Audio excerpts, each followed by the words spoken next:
Hi everyone, my name is Kinsley Cottrell, and today I'll be presenting on the educational thinker B.F. Skinner. He was a psychologist best known for developing behaviorism, which is the idea that learning can be understood by observing behavior, not what someone is thinking internally. Skinner believed that if we want to understand learning, we should look at how behavior is shaped by consequences. Skinner lived from 1904 to 1990, and he became very interested in how behavior is learned and changed. He wasn't focused on emotions or thoughts the way that many psychologists were at the time. Instead, he studied what people actually do, their actions, and how the environment affects those actions. This led him to his major idea called operant conditioning, which is one of his key educational ideas. Operant conditioning means behavior increases when it's rewarded and decreases when it leads to a negative outcome. So if a student gets praised for raising their hand, they're most likely to keep doing it. The second idea is programmed instruction. Skinner believes students learn best when instruction is broken down into small steps and when they get immediate feedback. This approach is basically the early version of modern learning software and online modules we still use today.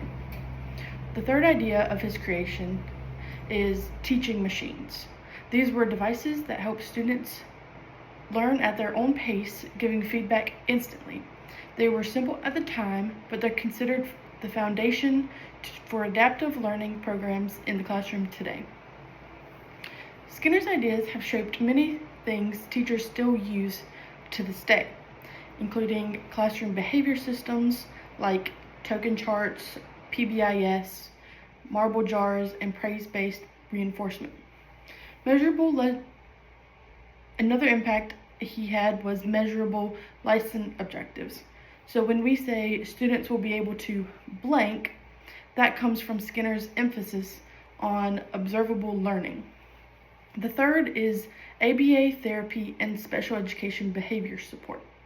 His strategies are widely used to help students build skills and independence. So even when teachers don't talk about Skinner directly, his ideas are everywhere in schools. However, not everyone agrees with him.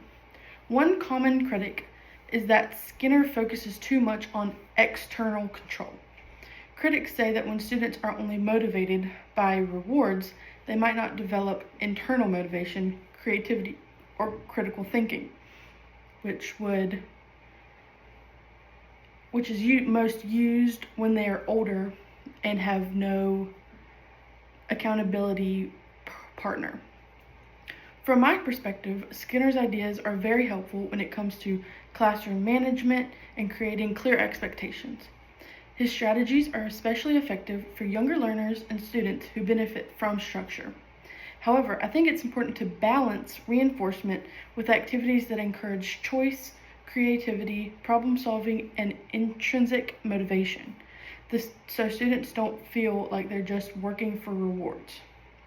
In summary, Skinner helped shape modern classroom practices by showing how behavior and learning can be guided through reinforcement and structured instruction.